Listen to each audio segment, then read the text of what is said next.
کہ جو کام 74 میں شروع کیا گیا تھا وہ 98 میں جب اختتام کو پہنچا انہوں نے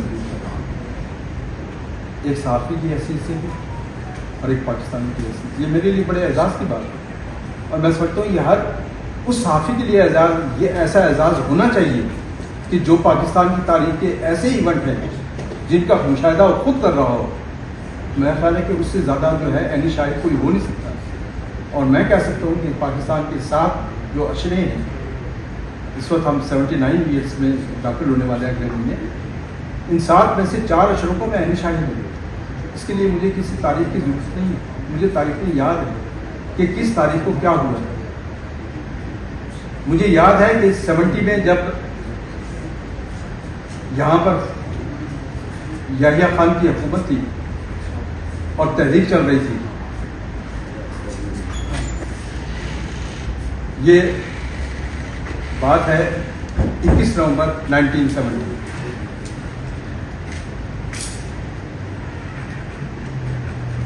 Pervez Rashid national student federation کے پریزیڈنٹ تھے، میں سیکریٹری تھا. اور NSF نے ایک جلسہ کیا جس میں معراج محمد خان بھی آئے. اس میں انہوں نے شیر علی کے نوازہ شیر علی وزیر اطلاع تھے. شیر علی پیپلز پارٹی کے بہت خلاف تھے اور وہ کھلم کھلا نوجوانوں کو گالیاں دیا کرتے تھے اور وہ بڑی نفرت انگیز ان کی تقریریں ہوتی تھیں اس لحاظ سے. تو انہوں نے شیر علی کے خلاف تقریر کی، اس کا جواب دیا ان کی تقریروں کا.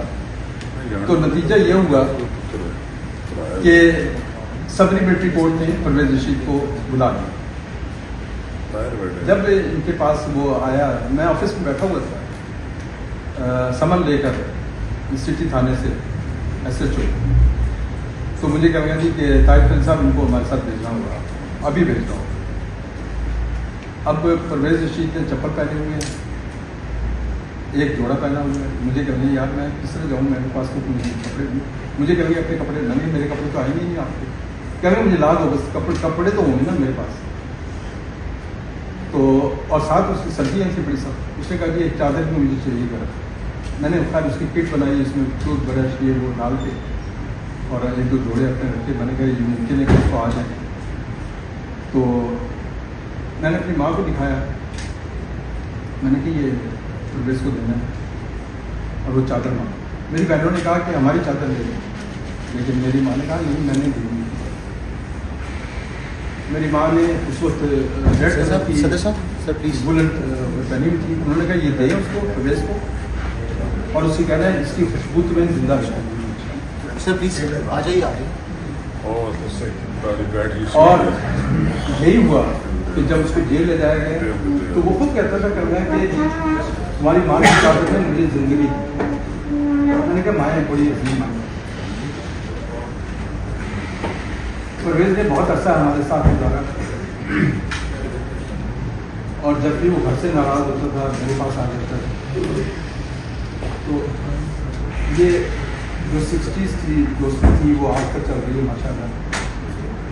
پھر ہمارا جو گھرانہ ہے، میں تھوڑا سا اس کی بالکل مختصر سا بیک گراؤنڈ بتاؤں گا. ہمارا ایک بڑا مذہبی گھرانہ ہے. اس مذہبی گھرانے میں ہمارے جو والد تھے اس نے از خود ایک فیصلہ کیا کہ میں اپنے بچوں کو اسکولنگ سے پہلے قرآن مجید حفظ کراؤں گا. اس فیصلے میں فیلڈ مارشل موجودہ اس کے والد بھی شامل تھے اور پھر یہ ہوا کہ اور بھی لوگ شامل تھے جس میں طلحہ کے والد بھی تھے، طلحہ جان. اور پھر یہ ہوا کہ ہمارے گھرانے بھی مکمل حافظ قرآن ہوا، بہنیں بھی، اور پھر مارشل کا گھرانا بھی مکمل حافظ. یہ ہمارے گھر میں یہ چاہتا. میری ماں کے ساتھ ہیں، ہمارے ساتھ رہ رہی ہیں اور بالکل اسی طرح ان کی تربیت ہے جس طرح سے ہماری تربیت ہمارے ماں.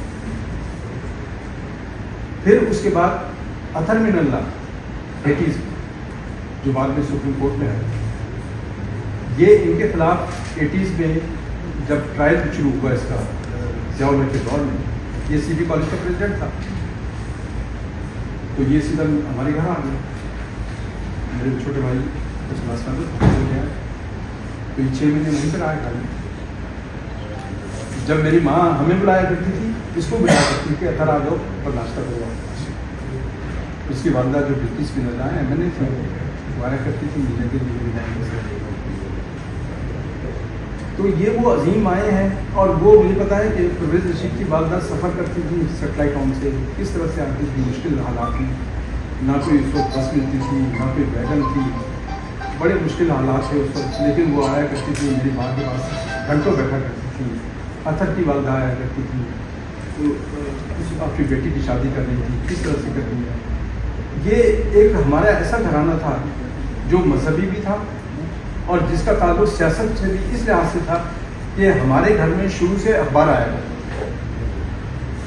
کوہستان اخبار ہمارے گھر کے بالکل نزدیک چھپا کرتا تھا. آفس وہی تھا کالج روڈ پر ہی, اور کالج روڈ ایک ایسی جگہ تھی جس کے ارد گرد تمام پولیٹیکل پارٹیز کے دفتر تھے. جماعت اسلامی, کنونشن مسلم لیگ, کونسل مسلم لیگ, پاکستان پیپلز پارٹی تو آ گئی تھی, نظام اسلام پارٹی اور خواجہ خیر الدین کی مسلم لیگ, یہ تمام دفاتر تقریباً کالج روڈ پر ہی تھے. اس لیے تمام ایکٹیویٹیز کا محور ہمیشہ کالج روڈ ہی رہا. پھر چونکہ ایسٹ پاکستان بھی فال نہیں ہوا تھا, ایسٹ پاکستان کے سارے MNAs وہاں پر انہوں نے گھر لیا ہوا تھا ایک MNAs نے, اور وہ وہیں پہ رہا کرتے تھے. ان کا گیسٹ ہاؤس تھا اس وقت تک ایسٹ پاکستان ہاؤس نہیں بنا تھا جو بعد میں سپریم کورٹ کی بلڈنگ بنی ہے یہاں پر مار روڈ پر, اور اب آج کل ایسٹ پاکستان ہاؤس یعنی ایک طرح سے وہ بھی کالج روڈ پر. تمام ایکٹیویٹیز ہمارے سامنے ہوتی تھی, ہمارے سامنے. وہ کسی پولیٹیکل پارٹی کے ساتھ نہیں, لیکن ساری پولیٹیکل پارٹیز جو ہیں ہمیں جانتی ہیں.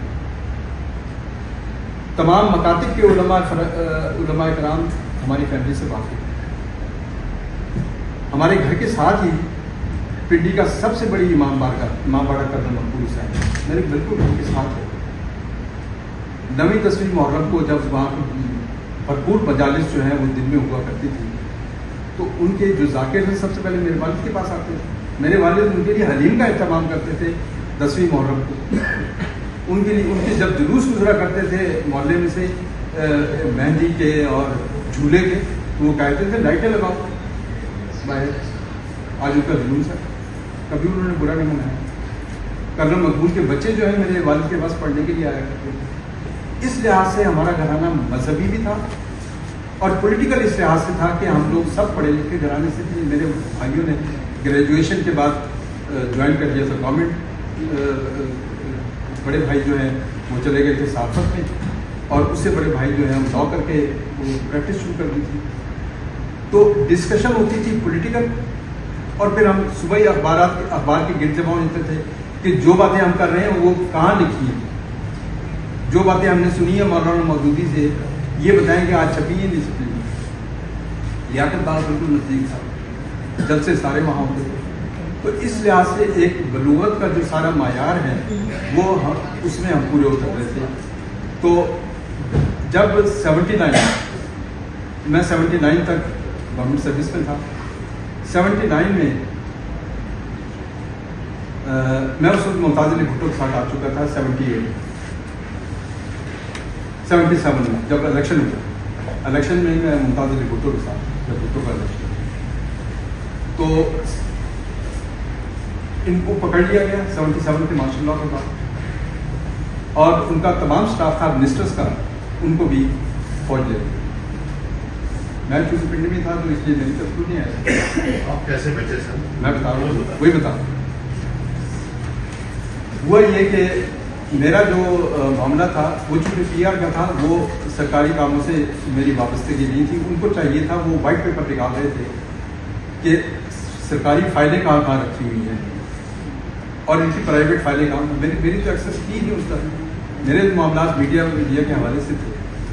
لیکن بہرحال یہ تھا کہ ان کے میری ministry per, ministry of communication تھی اس وقت ان کے پاس, اس وقت سیکرٹری تھے شاہ نواز صاحب جو واقعہ کے چیئرمین تھے.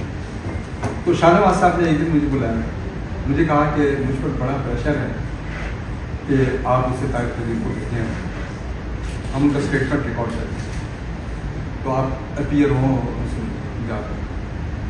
تو میں نے کہا میں تو اپروور نہیں بن سکتا ان کے خلاف. تو کہیں گے پھر آپ ایسا کریں کہ ریزائن کریں تاکہ ہماری جان چھوٹ جائے. ہم کہتے ہیں کہ ریزائن کریں. میں نے دوسرا کام کیا اور ریزائن کر دیا. میں پرور نہیں بنا, میں نے انکار کر دیا. میں نے کہا میں سرکاری گواہ نہیں بنوں گا وزیر کے خلاف کسی کے خلاف.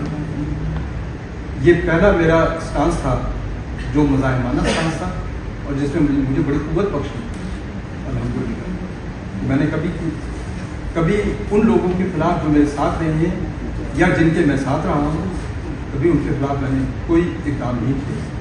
حالانکہ اس میں مارشل لاء کا بڑا پریشر تھا اور ایک دن نہیں لگایا میں عثمانی صاحب کے پاس گیا. میرا خیال ہے پہلے ہم فوزیہ کے والد کی فوزیہ کے شوہر کے لیے دعا کر لیں تاکہ اس کا ذکر وہ آپ کمپلیٹ کر دیں. جی آپ کمپلیٹ کر لیں. تو فوزیہ شاہد کی جو فادر ان لا تھے اس وقت تک فوزیہ شاہد تو یونیورسٹی میں پڑھ رہی تھی. ان کو پتہ بھی نہیں تھا کہ شادی ادھر بھی ہو گیا. تو میں ان کے پاس گیا. انہوں نے مجھے, چونکہ وہ جانتے تھے سارے ہماری فیملی کو بھی اور میرے بھائی بھی پہلے تعلیم میں رہے ہیں, تو انہوں نے کہا کہ کل سے آپ جوائن کریں. میری پہلی اسائنمنٹ 79 میں ذوالفقار علی بھٹو کا کیس تھا جو سپریم کورٹ میں چلا.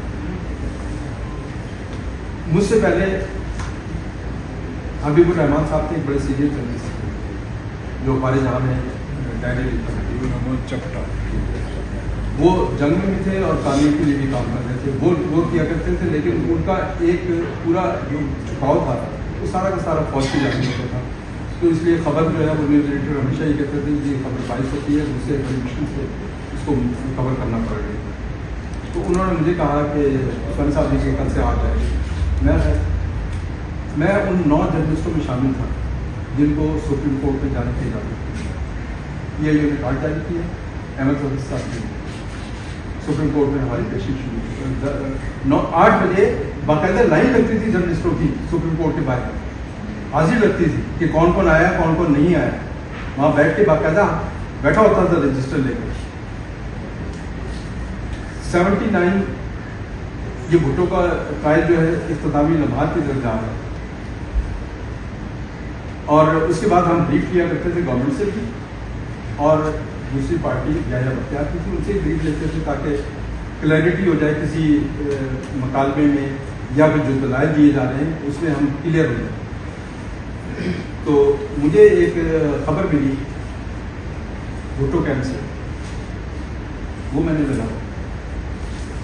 خبر یہ تھی کہ chief justice of Pakistan justice Anwar جو اس گرین ٹیلی فون کی ایکسیس میں رسائی میں ضرورت نہیں. گرین ٹیلی فون اس وقت اب تو خیر ہوتا ہے federal secretaries governors chief of army مطلب جو اوپر کے لوگ ہیں کیونکہ ان کو گرین ٹیلی فون کی سہولت ابھی نہیں ہے کہ وہ صرف آپس میں بات کر سکتے ہیں. ان کا نمبر بھی بڑا سیکوینسی والا ہوتا ہے اور وہ 2-3 ڈیجٹ کا یا 4 ڈیجٹ کا نمبر. تو یہ ایکسیس ملنا اس بات کی گواہی دے رہا تھا کہ اب چیف مارشل لاء ایڈمنسٹریٹر جو ہیں وہ ڈائریکٹ بات کر سکتے ہیں چیف جسٹس کے ساتھ, درمیان میں ان کا اسٹاف مزاحم نہیں ہو سکتا. یہ خبر چھپی تو صبح ہی جب ٹرائل رپورٹ شروع ہوئی تو اخبار اس کے سامنے رکھا گیا, پیچھے سے اخبار آیا. تو انہوں نے کہا جناب یہ مجھے پہلے ہم اسٹارٹ سے پہلے یہ بتائیں کہ طائف علی صاحب کون ہے.